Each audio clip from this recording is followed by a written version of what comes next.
Vous êtes-vous déjà demandé ce qui définit vraiment le caractère d'une personne? Dans le contexte des relations, nous nous laissons souvent emporter par les apparences, les belles paroles et les promesses faites. Mais, comme Carl Jung, psychologue de renom, l'a souligné, le comportement humain est bien plus complexe et révèle des aspects profonds qui ne sont pas toujours visibles à première vue. Qu'est-ce que le vrai caractère d'une personne? Pouvons-nous l'identifier tout de suite, ou avons-nous besoin de temps et de certains signes pour le comprendre complètement? Aujourd'hui, nous allons plonger profondément dans la psychologie des relations et comprendre comment les archétypes et les dynamiques humaines peuvent nous montrer, de manière claire, les aspects du caractère de quelqu'un que, peut-être, vous n'avez pas encore perçus. Jung nous enseigne que, derrière chaque action, derrière chaque mot, il existe des archétypes qui façonnent la manière dont nous nous lions les uns aux autres. Et croyez-moi, ces archétypes peuvent être de grands indicateurs du vrai caractère d'une personne. Donc, si vous êtes dans une relation ou si, d'une manière ou d'une autre, vous essayez de comprendre quelqu'un, cette vidéo vous aidera à regarder plus clairement les signes qui comptent vraiment. Au cours de la vidéo, nous allons explorer les 5 choses essentielles qui révèlent le vrai caractère d'une personne. L'idée ici est de vous aider à devenir plus consciente de la façon d'identifier ces signes, afin que vous puissiez prendre des décisions plus affirmées et protéger votre bien-être émotionnel. La psychologie de Jung sera notre guide, nous aidant à mieux comprendre les mécanismes qui régissent la manière dont nous traitons les autres. À la fin, vous serez capable de percevoir des comportements qui passent souvent inaperçus, mais qui ont tout à voir avec ce qui définit vraiment une personne de l'intérieur. Quand nous pensons aux relations, beaucoup d'entre nous imaginent l'amour, la camaraderie et l'entraide mutuelle. Mais, selon Carl Jung, derrière chaque interaction, il y a bien plus que ce que nous voyons en surface. Jung croyait que nous portons tous en nous des archétypes, des figures psychologiques universelles qui façonnent notre comportement et les dynamiques que nous établissons avec les autres.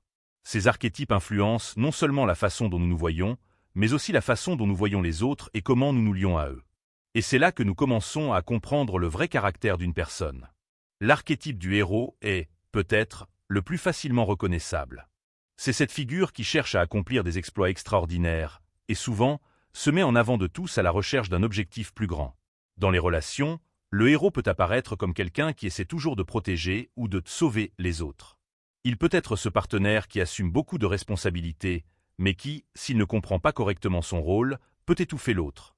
D'autre part, l'ombre est l'archétype de ce qui est réprimé, de ce que nous évitons en nous-mêmes. Quand quelqu'un agit de manière égoïste ou se comporte de manière agressive sans motif clair, c'est souvent l'ombre qui se manifeste.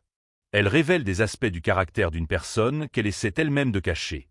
Comprendre cette partie de nous est essentiel pour toute relation, car nous projetons souvent nos ombres sur les autres, sans nous en rendre compte.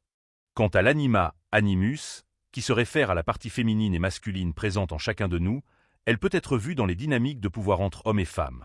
Dans les relations, l'anima, pour les hommes, ou l'animus, pour les femmes, influence la façon dont nous attirons, choisissons et nous connectons avec les autres. L'équilibre entre ces énergies est crucial pour créer des relations harmonieuses. Ces archétypes ne sont pas seulement des théories abstraites. Ils se manifestent dans nos comportements quotidiens. Quand quelqu'un présente des caractéristiques fortes de l'un de ces archétypes, comme le héros essayant de sauver le partenaire tout le temps, ou quand l'ombre apparaît dans des comportements manipulateurs, nous pouvons voir que, derrière ces attitudes, il existe un schéma psychologique plus profond. En comprenant ces schémas, nous parvenons à identifier plus clairement le vrai caractère d'une personne. Le plus important est qu'en apprenant sur les archétypes et leurs manifestations, vous commencez à comprendre les signes que la psychologie de Jung nous offre. Ces signes révèlent comment le comportement d'une personne peut être influencé par des forces internes, souvent invisibles, mais qui ont un impact direct sur son caractère et sur les dynamiques de la relation. La communication est l'épine dorsale de toute relation saine. Mais que se passe-t-il lorsque la communication échoue? Ou pire, lorsque le silence prend la place des mots? Carl Jung, dans ses analyses psychologiques, croyait que le silence, bien que souvent ignoré, est une forme de communication puissante. Le silence peut cacher de nombreuses vérités et révéler plus que nous ne voudrions l'admettre. Lorsque nous parlons de manque de communication, nous ne nous référons pas seulement à l'absence de mots. Le silence, en fait, peut être une forme de défense, un mécanisme psychologique qui protège quelqu'un d'affronter une réalité émotionnelle difficile. Jung expliquait que, souvent, les individus se retirent dans le silence comme un moyen d'échapper aux émotions intenses qu'ils ne savent pas gérer. En d'autres termes, quand quelqu'un se tait dans une relation, cela peut être le reflet d'une peur interne. Peur d'être vulnérable, d'être jugé ou même de perdre le contrôle de la situation. Le silence comme défense émotionnelle. Souvent, le silence est utilisé comme un bouclier pour éviter les confrontations ou les discussions difficiles. Lorsqu'un partenaire refuse de parler ou d'exprimer ses sentiments, il peut se protéger de quelque chose de très profond en lui. Ce comportement est fréquemment associé à l'ombre, cet archétype qui représente les parties de nous-mêmes que nous réprimons. En ne communiquant pas, la personne évite, inconsciemment, d'affronter ses propres insécurités et peurs. L'impact sur la relation. Ce manque de communication ne passe pas inaperçu. Lorsque le silence est fréquent, l'autre personne dans la relation peut se sentir isolée, dévalorisée ou même rejetée. Jung disait que, lorsqu'il n'y a pas de communication, les deux partenaires cessent de partager leurs vérités intérieures et la relation commence à s'affaiblir. Cet éloignement émotionnel peut créer une sensation de froideur et l'amour et l'intimité commencent à se dissiper. Mais le silence peut aussi être utilisé de manière manipulatrice. Dans certains cas, une personne peut utiliser le silence comme un moyen de contrôler le partenaire, le forçant à deviner ce qu'elle pense ou ressent. Cela peut être une façon de maintenir le pouvoir dans la relation, sans jamais vraiment s'ouvrir ou être transparent. Comment surmonter le silence? Surmonter le silence exige du courage et de la vulnérabilité. Il faut créer un environnement sûr pour la communication, où les deux partenaires se sentent à l'aise pour exprimer leurs sentiments sans crainte de jugement.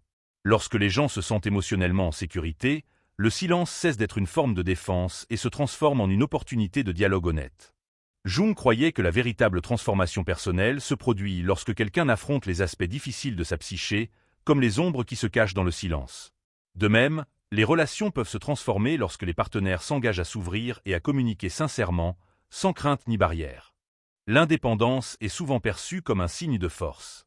Quand quelqu'un choisit de vivre seul, beaucoup applaudissent cette décision, la considérant comme un pas vers la connaissance de soi et l'autosuffisance. Mais, selon la psychologie de Carl Jung, vivre seul va bien au-delà de la simple liberté de vivre sans partenaire. Cette expérience peut avoir un impact profond sur notre psychologie et sur les dynamiques de nos relations. L'importance de l'indépendance émotionnelle.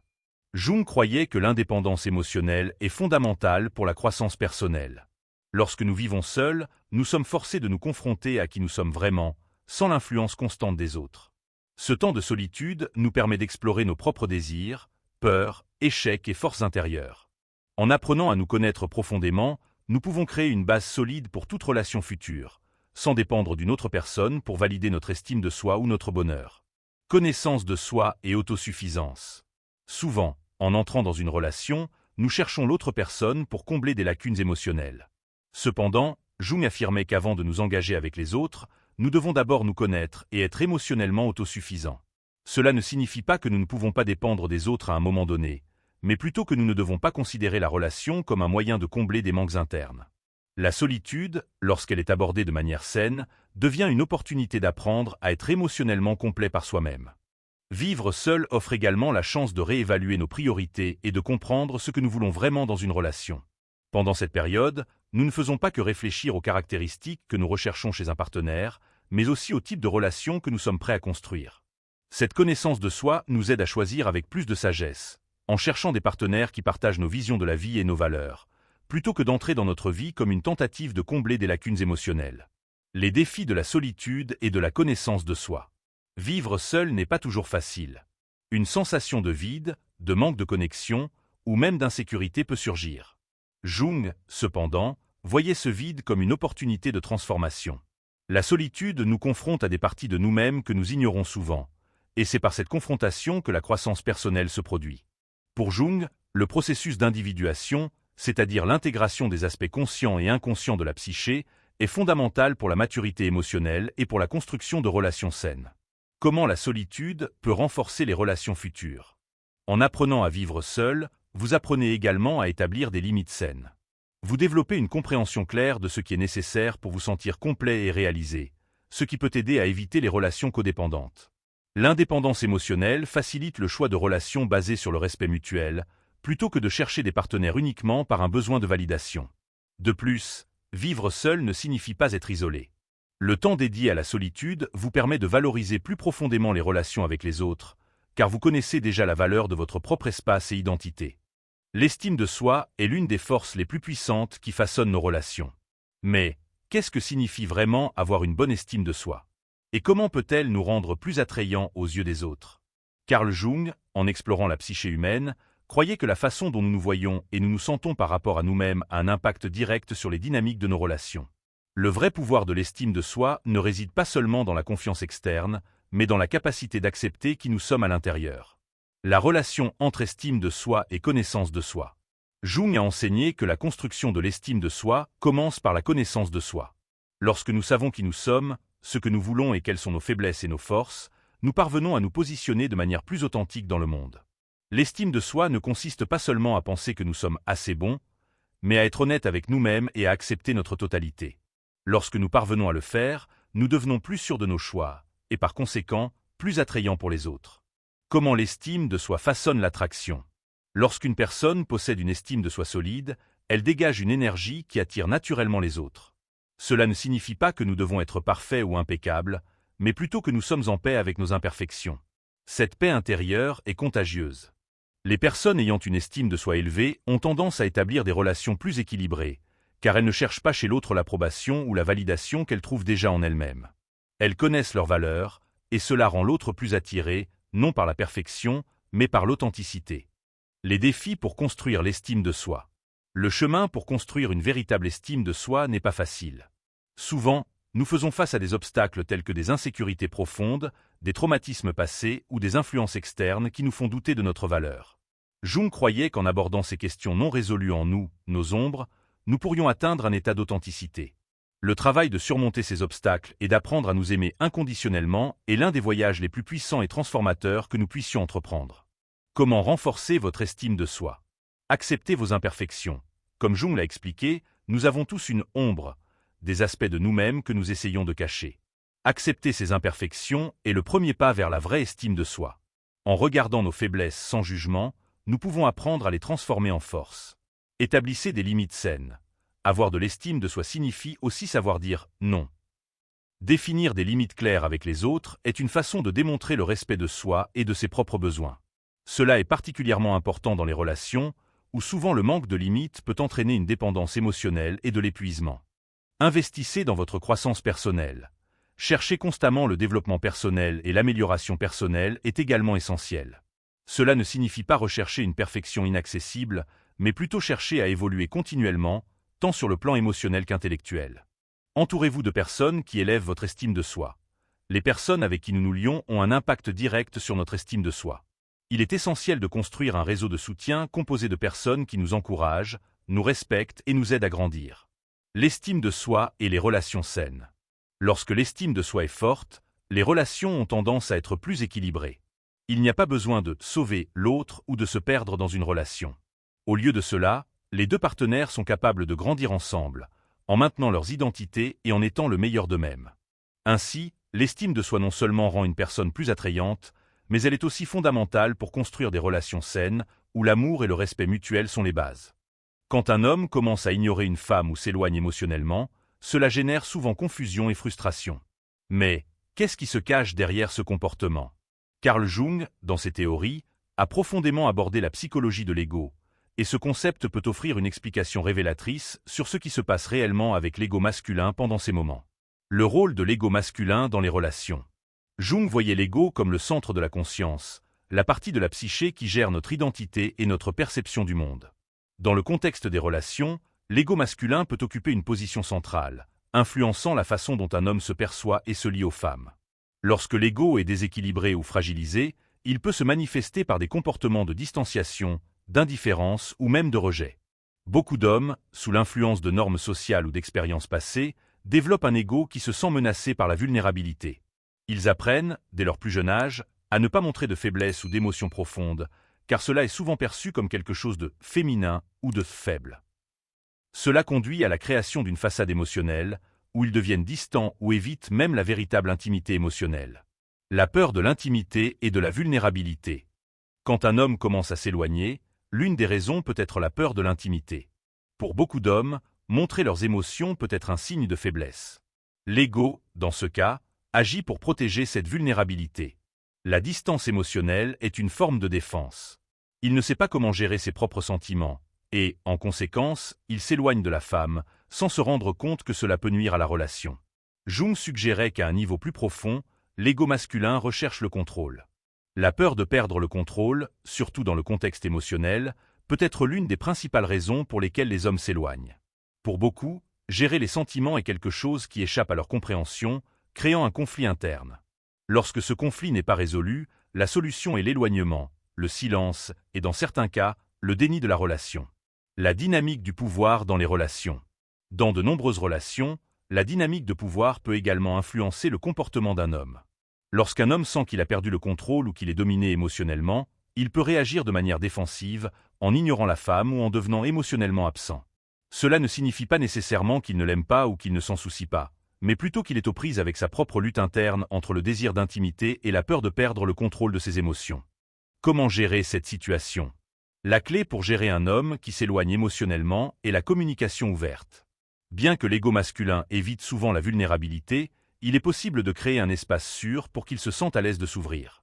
Cela exige de la patience, de l'empathie et de la compréhension, d'autant plus que l'homme peut ne pas être conscient de ses propres motivations internes.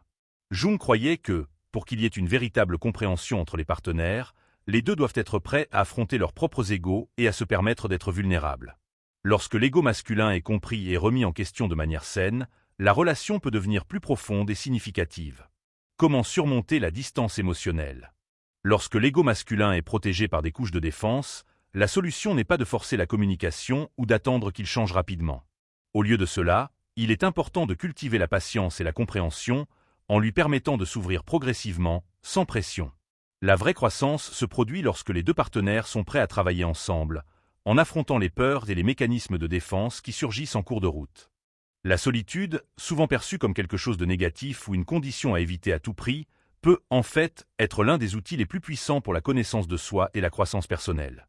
Carl Jung croyait que, dans notre quête de compréhension et d'équilibre intérieur, la solitude est une expérience essentielle. Il ne s'agit pas d'un vide à remplir, mais d'un espace vital où nous pouvons nous reconnecter avec notre véritable essence. La solitude comme processus de découverte de soi. Jung soutenait que, en nous éloignant des distractions du monde extérieur, nous sommes forcés de regarder à l'intérieur de nous-mêmes. Dans ce processus, nous affrontons nos propres peurs, insécurités et désirs les plus profonds.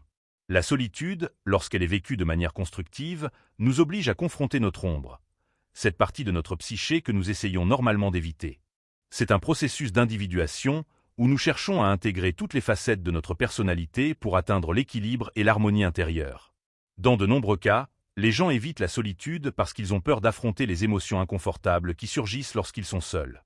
Cependant, Jung croyait que la solitude est la clé pour intégrer ces aspects ignorés de notre psyché. En acceptant la solitude, nous lui permettons de révéler des aspects qui doivent être guéris et mûris, favorisant une croissance essentielle au développement personnel. Comment la solitude peut être transformatrice? Lorsque nous parvenons à embrasser la solitude de manière saine, elle cesse d'être une sensation d'abandon ou d'isolement. Au contraire, elle devient une opportunité de réinvention et de renforcement.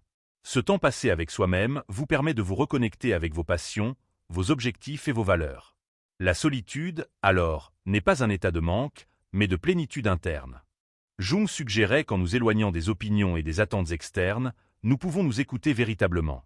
Cette connaissance de soi et cette clarté nous aident à prendre des décisions plus conscientes et à nous lier de manière plus authentique aux autres. Lorsque quelqu'un se connaît profondément, ses relations deviennent plus saines, car il ne cherche plus chez les autres à combler les vides internes. La solitude, par conséquent, sert de base solide pour construire des relations plus authentiques et profondes. La solitude et le renforcement des relations. Paradoxalement, la solitude peut aussi renforcer les relations. Lorsque nous sommes en paix avec notre propre compagnie, nous ne dépendons pas émotionnellement des autres pour combler nos besoins affectifs. Cela nous permet de créer des relations plus équilibrées et authentiques, où l'amour et la connexion ne sont pas basés sur des manques, mais sur le choix et le respect mutuel.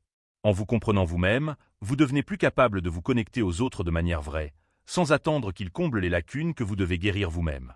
La solitude, par conséquent, sert de base solide pour construire des relations plus authentiques et profondes. Transformer la solitude en une alliée. Au lieu de craindre la solitude, nous devrions apprendre à la voir comme une alliée dans notre croissance.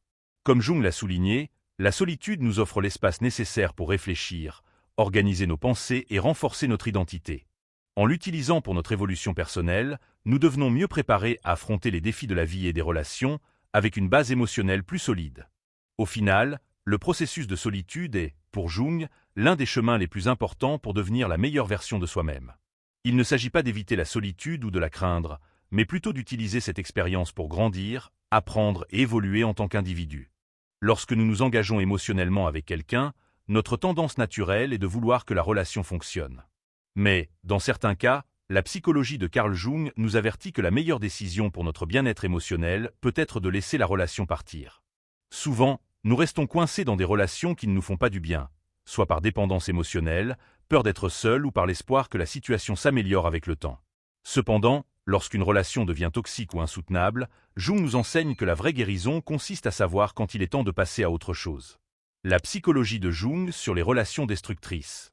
Jung croyait que les relations devraient être une voie de croissance mutuelle, où les deux partenaires ont l'opportunité de se développer émotionnellement. Cependant, lorsque les relations commencent à être dominées par des schémas destructeurs, que ce soit par manipulation émotionnelle, abus psychologique ou manque de respect mutuel, l'équilibre se brise. À ce stade, la relation cesse d'être saine et commence à avoir des effets négatifs sur la psyché des deux personnes impliquées. La douleur émotionnelle que nous ressentons en continuant une relation nuisible est souvent un message de l'inconscient que quelque chose ne va pas. Jung suggérait que, lorsque les relations deviennent un champ de bataille constant, sans possibilité de réconciliation ou de croissance, la meilleure voie est la libération. Cette libération ne signifie pas abandonner l'autre personne avec colère, mais plutôt faire un mouvement d'autosoin, de préservation de sa propre santé émotionnelle et mentale. La peur d'être seul.